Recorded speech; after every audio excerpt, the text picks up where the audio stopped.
السلام عليكم ورحمة الله وبركاته. أهلا بيكم في قناتكم الجديدة الدش ببساطة. اليوم معانا قناة جديدة وهي قناة منوعات، وبتعرض برامج التوك شو، وبتعرض مسلسلات جديدة، وبتعرض برضو أفلام جديدة.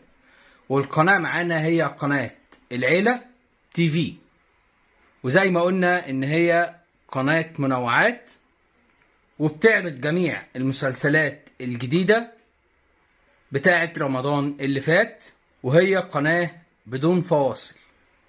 وهنعرف التردد مع بعض، بس نعرف نضيف القناة الأول.